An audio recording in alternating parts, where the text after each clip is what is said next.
Hello दोस्तों, मैं Shiva sir आप सभी प्रिय विद्यार्थियों का, सभी दोस्तों का अपने YouTube चैनल कुछ क्लासेस में स्वागत करता हूं। जैसा कि हम लोग एनटीपीसी और ग्रुप डी को ध्यान में रखते हुए एक सीरीज स्टार्ट करने वाले हैं, जो कि वो समय आ गया है और आज उसका पहला क्लास होगा।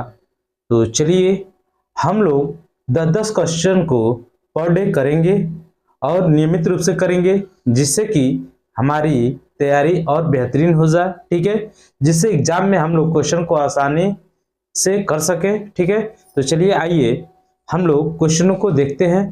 पहले हम लोग आसान क्वेश्चनों को करेंगे, ठीक है, उसके बाद से न्यूमेरिकल वाले पार्ट को भी करेंगे। तो चलिए आइए शुरू करते हैं आज का पहला प्रश्न। ठीक है, तो देखते हैं आज का पहला प्रश्न।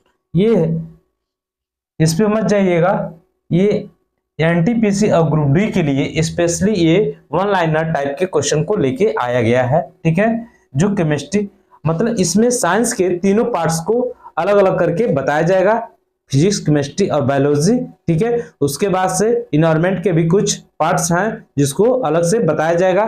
तो इसमें हम लोग इतना देख रहे हैं। ठीक है, केमिस्ट्री वाला पार्ट शुरू कर रहे हैं। ठीक है, अब देखते हैं, ये आज का पहला क्वेश्चन है। ठीक है, इसको हम लोग विस्तृत एनालिसिस करेंगे और ठीक इससे रिलेटेड कोई भी प्रश्न हम लोग का छूटे ना। ठीक है, तो आइए देखते हैं प्रश्नों को। ठीक है, ये जो प्रश्न दिया है ये क्या कह रहा है? कह रहा है कि निम्नलिखित कथन के लिए सही नियम का चयन कीजिए। निम्नलिखित कथन के लिए सही नियम का चयन करना है। तो देखिए क्या दिया है, किसी रासायनिक अभिक्रिया के दौरान द्रव्यमान का न तो सृजन होता है और न ही विनाश होता है। न ही सृजन होता है और न ही विनाश होता है। तो इस प्रश्न का जो उत्तर है ये क्या है? द्रव्यमान संरक्षण का नियम। इस प्रश्न का जो उत्तर है ये क्या होगा? क्या होगा इस प्रश्न का उत्तर? द्रव्यमान संरक्षण का नियम। ठीक है, द्रव्यमान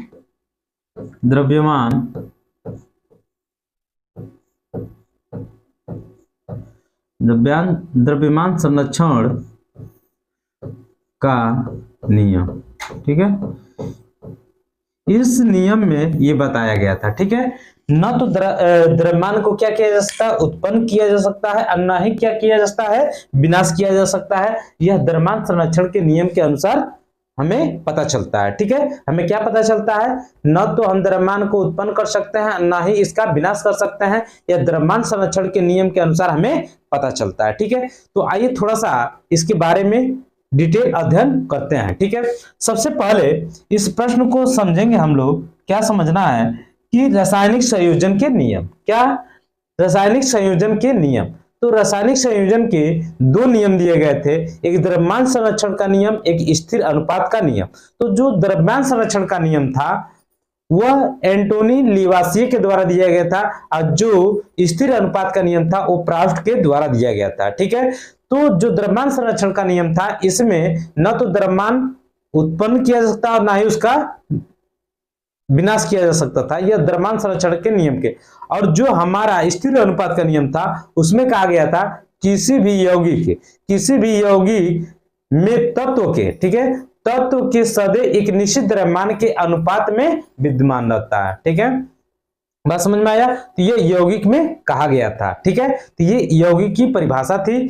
अब थोड़ा सा हम लोग इसको लिखते हुए आगे बढ़ते हैं। ठीक है, तो जो ये नियम दिया गया था रासायनिक संयोजन का नियम, रासायनिक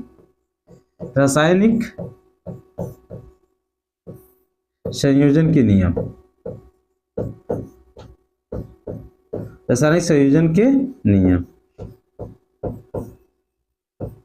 ठीक है, यह दो प्रकार से दिए गए थे। ठीक है, एक दिया गया था द्रव्यमान संरक्षण का नियम, द्रव्यमान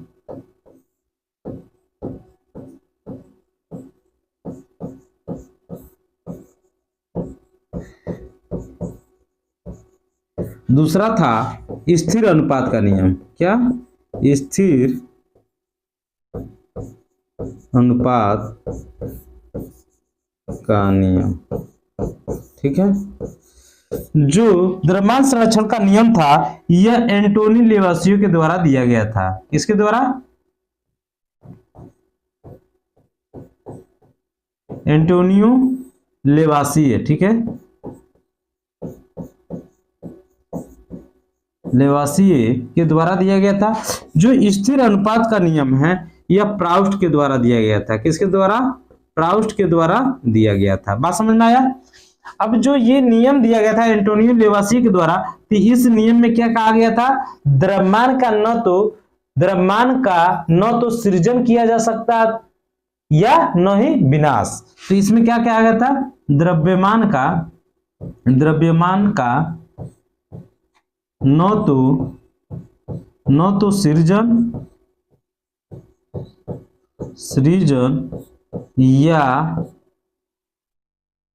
या न तो विनाश किया जा सकता था। ठीक है, बात समझ में आया? इसमें ये सारी बातें बताई गई थी। कैसे? तो ये देखिए, ये जो नियम दिया गया था यह संतुलित अभिक्रिया के लिए दिया गया। जैसे हम लोग एग्जाम्पल के माध्यम से समझते हैं कि कार्बन प्लस ऑक्सीजन के योग को क्या प्राप्त होता है? Carbon dioxide. बात समझ में आया? तो यहाँ पे देखिए, ये कार्बन की संख्या यहाँ पे कितनी है? इस वाले पार्ट को हम लोग क्या बोलते हैं? रिएक्टेंट। इसको क्या बोलते हैं? प्रोडक्ट। ठीक है, तो जो ये अभिकारक है, ये उत्पाद है, तो अभिकारक का जितना द्रव्यमान होगा उतना ही उत्पाद का भी द्रव्यमान होगा। ठीक है, तो देखिए इधर द्रव्यमान समान है, इधर भी द्रव्यमान, इधर भी 44 है, इधर भी 44 है। ये कार्बन का जो द्रव्यमान संख्या है ये क्या है? 12। ये ऑक्सीजन का एक परमाणु का भार क्या होगा? 16। और दो परमाणु का भार कितना हो जाएगा? 32। ठीक है, तो 32 और हमारा 12 कितना हो जाएगा? 44। इधर भी उतना ही है, तो इधर भी कितना हो जाएगा? 44। बात समझ में आ गया? अब इधर हम लोग समझते हैं स्थिर अनुपात का नियम क्या था। तो स्थिर अनुपात में आपको समझना है किसी भी यौगिक में तत्व सदैव निश्चित द्रव्यमान के अनुपात में विद्यमान होते हैं। बात समझ में आया? किसी भी यौगिक में तत्व, इसको लिख लेते हैं, किसी भी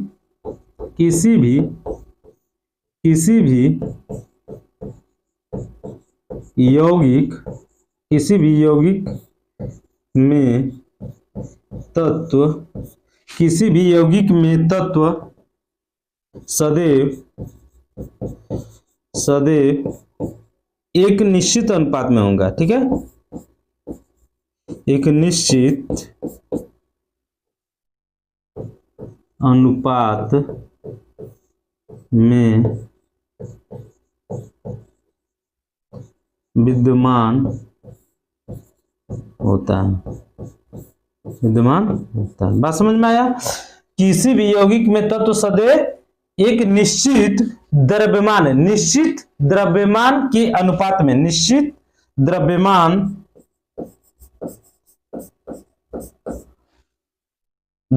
के अनुपात में विद्यमान होता है। ठीक है, तो ये बात आपको समझ में आ गया कि स्थिर अनुपात का नियम क्या था? किसी भी यौगिक में तत्व सदैव एक निश्चित द्रव्यमान के अनुपात में विद्यमान होता है। बात समझ में आ गया? अब यहाँ पे ये जो प्रश्न पूछा हुआ था, इस प्रश्न का उत्तर आपको पहले ही मैं बता दिया, द्रव्यमान संरक्षण के नियम के अनुसार। तो आपको समझ में आ गया रासायनिक संयोजन के जो नियम थे, यह दो नियम दिए गए थे। रासायनिक संयोजन के नियम दो दिए गए थे, एक द्रव्यमान संरक्षण का नियम, एक स्थिर अनुपात का नियम। द्रव्यमान संरक्षण का नियम एंटोनियो लेवासिए के द्वारा दिया गया था, और द्रव्यमान संरक्षण के नियम में क्या कहा गया था? द्रव्यमान का न तो सृजन होता है या न तो विनाश होता है, यह द्रव्यमान संरक्षण का नियम है। और स्थिर अनुपात का नियम प्राउस्ट ने दिया था, और इसमें स्थिर अनुपात के नियम में क्या कहा गया था? किसी भी यौगिक में तत्व सदैव एक निश्चित अनुपात में विद्यमान होता है। समझ में आ गया? चलते हैं अगले प्रश्न के तरफ। अगला प्रश्न देखते हैं। ये जो प्रश्न है, ये देखिए क्या कह रहा है। ये जो प्रश्न है, निम्नलिखित में से कौन सा समांगी मिश्रण का उदाहरण नहीं है? तो सबसे पहले हम लोग पढ़ लेते हैं क्या कि समांगी मिश्रण का उदाहरण क्या क्या होगा। तो तो देखिए जो समांगी मिश्रण होता है यह जल में कॉपर सल्फेट का चूर्ण, जल में कॉपर सल्फेट का चूर्ण, ये क्या है, समांगी मिश्रण का उदाहरण है। तो उदाहरण हम लोग समझ लेते हैं समांगी मिश्रण का उदाहरण। समांगी मिश्रण का उदाहरण, ठीक है। समांगी मिश्रण का उदाहरण तो सबसे पहला हम लोग समझ लेते हैं जल में कॉपर सल्फेट का चूर्ण, जल में कॉपर सल्फेट का चूर्ण, जल में कॉपर सल्फेट का चूर्ण, ठीक है। तो ये क्या हो जाएगा, समांगी मिश्रण का एक उदाहरण है। दूसरा उदाहरण हम लोग समझते हैं जल में घुली चीनी, ठीक है। जल में घुली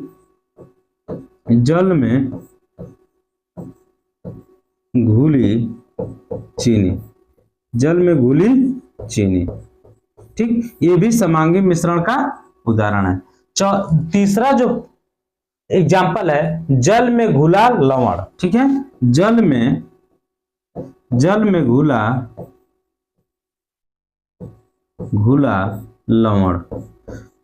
घुला लवण, ये क्या है, समांगी मिश्रण का उदाहरण है, ठीक है। जैसे शराब और पानी का मिश्रण, शराब और पानी का मिश्रण,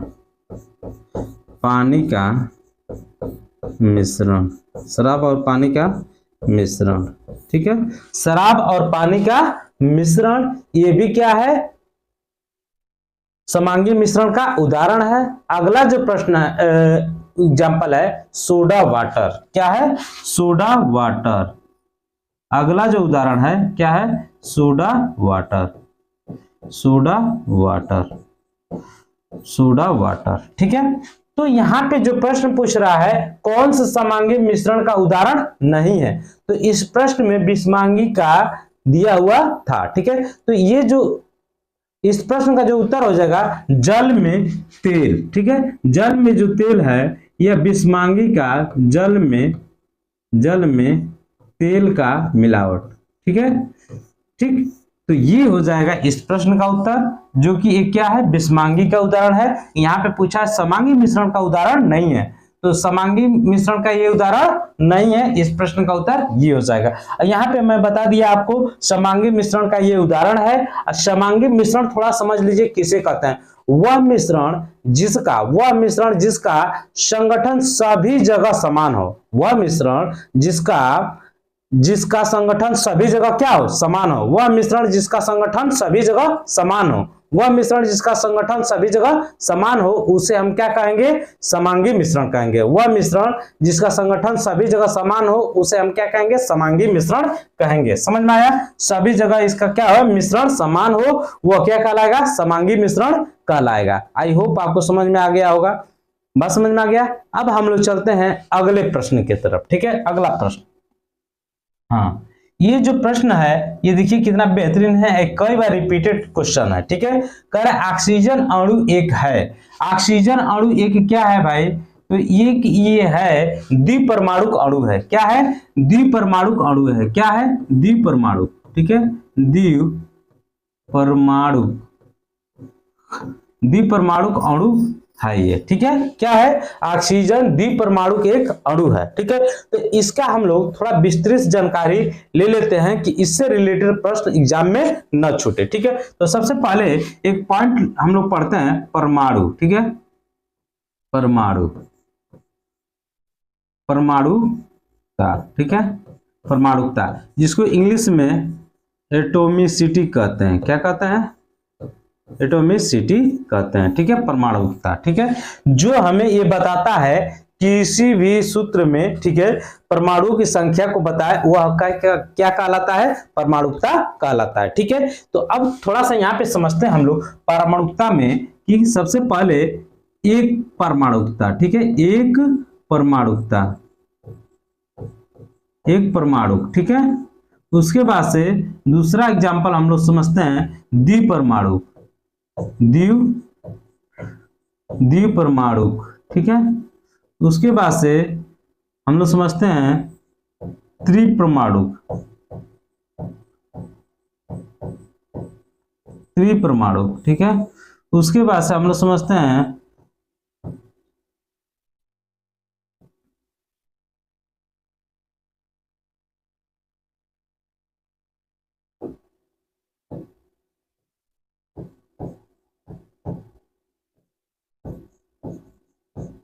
चतुष्परमाणुक, ठीक है। उसके बाद से पांचवा जो है बहुपरमाणुक,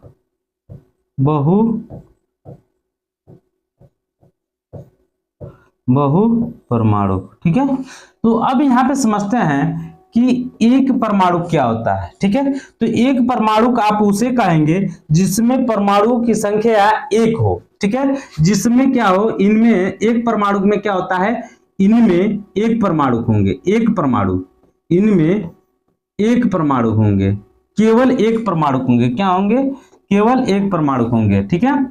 पर एक परमाणु में क्या होंगे, इनमें केवल एक परमाणु होंगे, केवल एक परमाणु, एक परमाणु, केवल एक परमाणु होते हैं, ठीक है।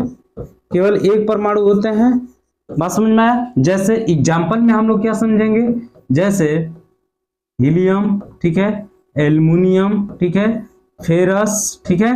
उसके बाद से ये सभी के सभी क्या हैं, एक परमाणु हैं, ठीक है। अब द्विपरमाणु में आते हैं, तो द्विपरमाणु का परिभाषा क्या होगा, इनमें दो परमाणु होंगे, क्या होंगे, दो परमाणु होंगे, ठीक है। दो परमाणु होंगे तो वो क्या कहलाएगा, द्विपरमाणु। जैसे हाइड्रोजन, ठीक है, आयोडीन, ब्रोमीन, ऑक्सीजन, नाइट्रोजन, ठीक है, क्लोरीन, ठीक है, हाइड्रोजन, आयोडीन, ब्रोमीन, ठीक है, ऑक्सीजन, नाइट्रोजन, क्लोरीन, ठीक है। ये सभी के सभी क्या है, द्विपरमाणुक हैं, क्या है, द्विपरमाणुक हैं, ठीक है। जैसे फ्लोरीन, ठीक है, ये सभी के सभी क्या है, द्विपरमाणु। त्रिपरमाणुक में हमारे कौन कौन होंगे, तो त्रिपरमाणुक में हमारे हो जाएंगे O3, ठीक है, ये, ठीक है। चतुष्परमाणु में क्या हो जाएंगे, ठीक है, P4, ठीक है, क्या हो जाएगा, P4, ये फास्फोरस, ठीक है, फास्फोरस, ये हमारा बहुपरमाणु में क्या होगा, सल्फर, S8, ठीक है। तो ये हमारा क्या हो जाएगा, बहुपरमाणु में आएगा। चतुष्परमाणु में क्या हो जाएगा, P4, त्रिपरमाणु में क्या हो जाएगा, O3, त्रिपरमाणु में क्या हो जाएगा, त्रिपरमाणु में हमारा O3 हो जाएगा। आई होप आपको ये सभी के सभी बात समझ में आ गए। ऑक्सीजन अणु एक है क्या, तो ये द्विपरमाणु है, क्या है, ऑक्सीजन द्विपरमाणु है, ठीक है। एटॉमिसिटी में इतना पढ़ना था और समझना था, ये समझ में आया। परमाणुकता क्या होता है, किसी भी तत्व में परमाणुओं की संख्या को जो बता दे वह उसकी परमाणुकता होती है। तो जिसमें एक परमाणु होंगे तो वो एकल परमाणु होगा, जिसमें दो परमाणु होंगे, ठीक है, वो द्विपरमाणु होगा, जिसमें तीन परमाणु होंगे वो त्रिपरमाणु होगा, जिसमें चार होंगे वो चतुष्परमाणु होगा, जिसमें चार से अधिक होंगे वो क्या कहलाएगा, बहुपरमाणु में आएगा। आई होप आपको ये समझ में आ गया होगा, ठीक है, परमाणुकता, ठीक है। अब हम लोग चलते हैं अगले क्वेश्चन के तरफ, ठीक है। अगला प्रश्न, हाँ, ये जो क्वेश्चन दिया हुआ है, निम्नलिखित में से कौन सा विषमांगी विलयन का एक उदाहरण है। तो विषमांगी विलयन का जो उदाहरण है, तो हम लोग एक एक करके इसके उदाहरण को पढ़ते हैं और समझते हैं, ठीक है। तो अभी पिछले ही क्वेश्चन में हम लोग पढ़े हैं, ठीक है। तो विषमांगी विलयन का एक उदाहरण क्या हो जाएगा, तेल, जल और तेल, ठीक है, जल और तेल का मिश्रण, जल और तेल का मिश्रण, ठीक है, मिश्रण, ठीक है। तेल और जल का जो मिश्रण है ये क्या कहलाएगा, तेल और जल का मिश्रण जो होगा वो क्या कहलाएगा, तेल और जल का मिश्रण, ये विषमांगी मिश्रण का उदाहरण है, ठीक है। थोड़ा सा हम लोग विषमांगी मिश्रण के और उदाहरण को समझते हैं, ठीक है, उदाहरण, ठीक है। इसका उदाहरण बिस्मांगी मिश्रण का। तो सबसे पहला जो उदाहरण हम लोग समझेंगे रेत और संगमरमर का मिश्रण, ठीक है। किसका? रेत और संगमरमर,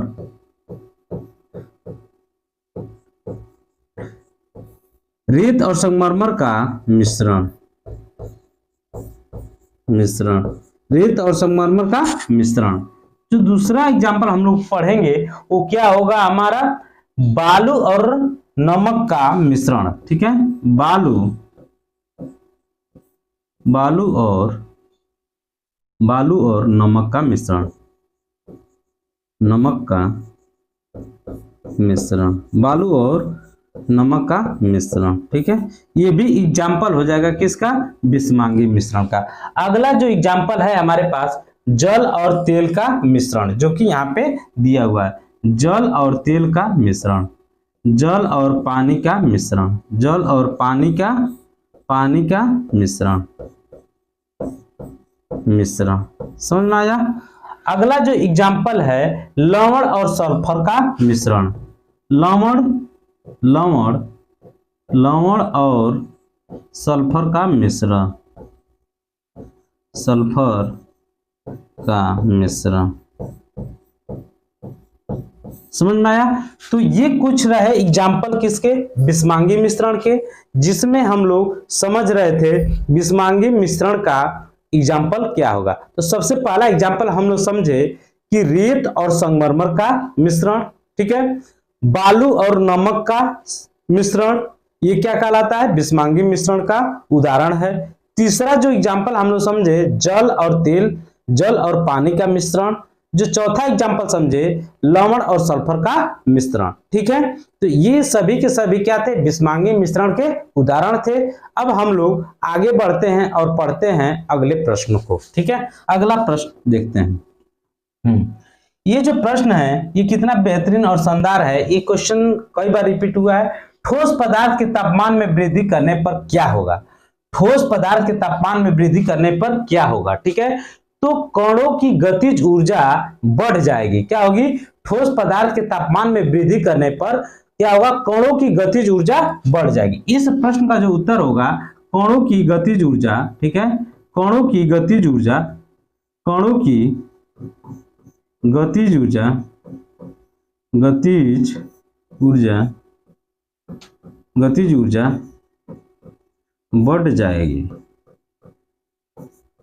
बढ़ जाएगी, ठीक है।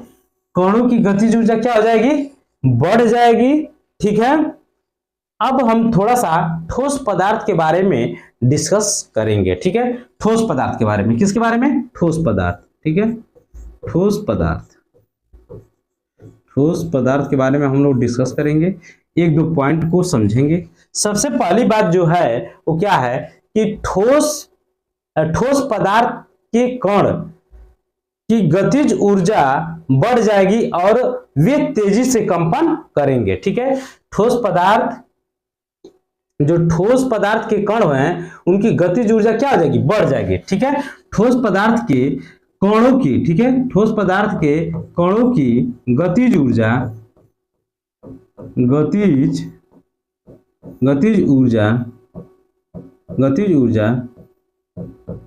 बढ़ जाएगी। ठोस पदार्थों की गतिज ऊर्जा बढ़ जाएगी और वे तेजी से कंपन करेंगे, ठीक है। ये समझ में आया? ये जो ठोस पदार्थ के बारे में विशेष बात है, क्या बात है कि ठोस पदार्थ के कणों की गतिज ऊर्जा बढ़ जाएगी और वे कंपन करना शुरू कर देंगे। वे क्या करेंगे? कंपन करना शुरू कर देंगे। अब जो दूसरी बात है वह क्या है कि कणों के बीच की दूरी बढ़ जाती है। दूसरी बात क्या है कि ठोस पदार्थ में कणों के बीच दूरी बढ़ जाती है, ठीक है। कणों के बीच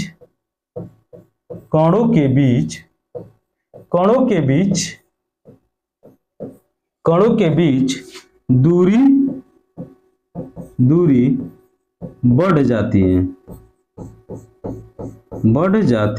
है, ठीक है। कणों के बीच दूरी क्या होती है, बढ़ जाती है।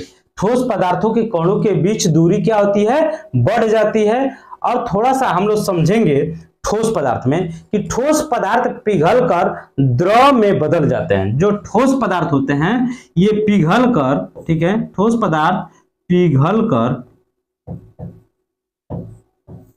द्रव में बदल जाते हैं, क्या होते हैं, ठोस पदार्थ जो होते हैं वो पिघलकर द्रव में बदल जाते हैं। आई होप आपको समझ में आ रहा होगा। अगला जो पॉइंट है, तापमान बढ़ाने से उसकी प्रत्यास्थता घट जाती है। जो तापमान बढ़ाने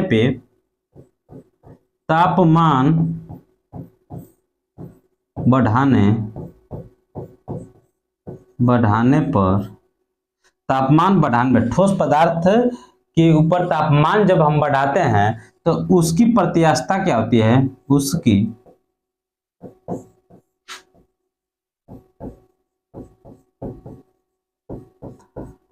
उसकी प्रत्यास्थता घट जाती है।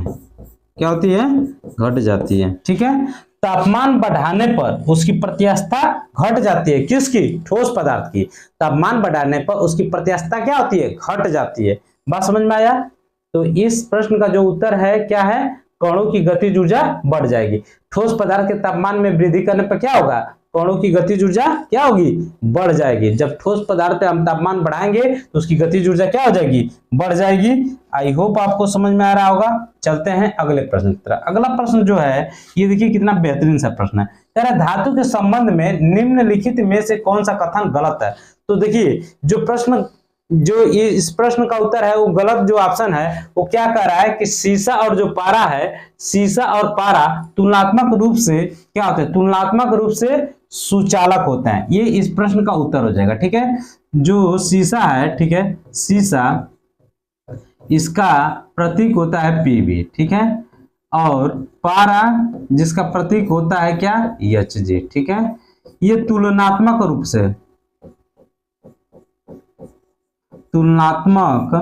ठीक है रूप से सुचालक होते हैं, सुचालक होते हैं। समझ में आया कि सीसा और पारा तुलनात्मक रूप से क्या होते हैं, सुचालक होते हैं। ठीक है, तो ये इसमें क्या है, एक गलत ऑप्शन है। ठीक है, अब थोड़ा सा हम लोग समझते हैं किसके बारे में, धातु के संबंध में कुछ महत्वपूर्ण बातों को। तो सबसे पहली बात कि जो धातु होते हैं, ठीक है, धातु जो होती हैं, धातुएं, ठीक है, इसके बारे में समझते हैं कि जो धातु होता है यह एक ठोस पदार्थ होता है, ठोस पदार्थ। ठीक है, इसमें जो पारा होता है, ठीक है, पारा जो होता है ये द्रव अवस्था में पाया जाता है। ठीक है, ये भी बात नोट कर लीजिएगा। ठीक है, याद रखिएगा। जो धातुएं होती हैं ये विद्युत और ताप के क्या होते हैं, चालकता होता है। ठीक है, विद्युत और ताप के क्या होते हैं, विद्युत और ताप के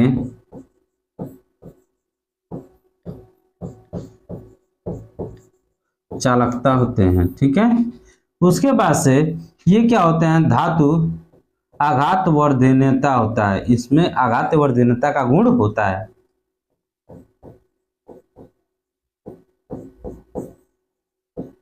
आघातवर्धनीयता का गुण इसमें पाया जाता है। ठीक है, उसके बाद से ये लचीला, ठीक है, लचीला और तन्य होता है। क्या होता है, तन्य होता है, लचीला और तन्य होता है। कौन, धातु जो होते हैं ये लचीला और तन्य होता है।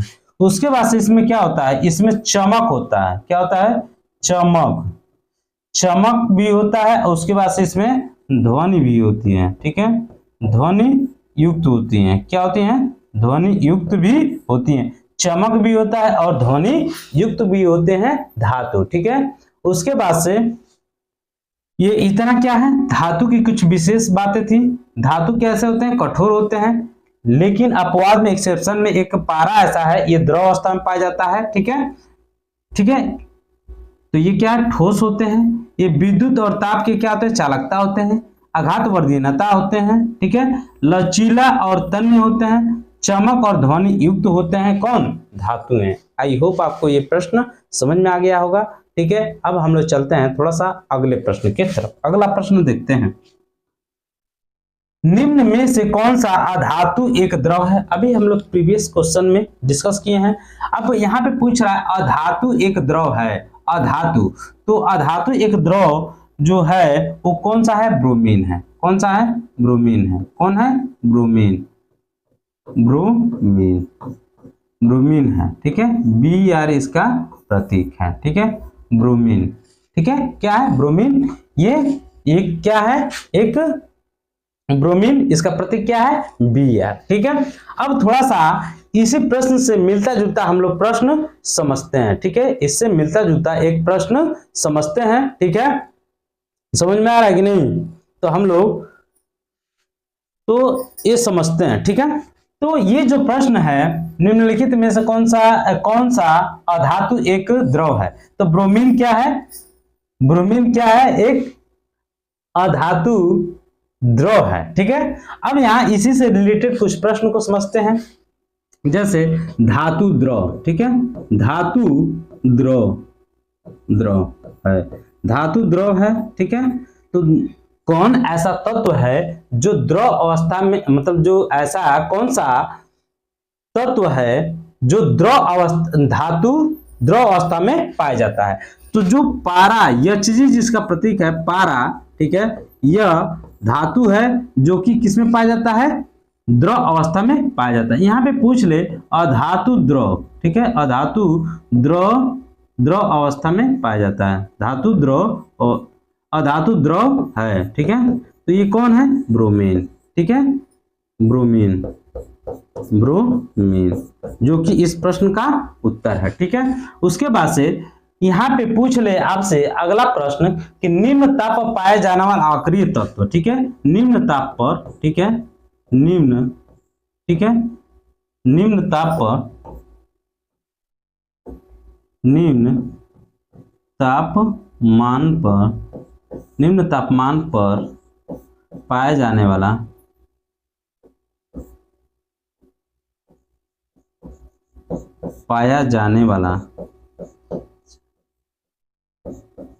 पाया जाने वाला अक्रिय गैस, अक्रिय तत्व, अक्रिय तत्व, ठीक है। तो ये कौन है, हीलियम, ठीक है, हीलियम, ठीक है। एक इंपॉर्टेंट प्रश्न है, हथेली पर पिघल जाता है, ठीक है।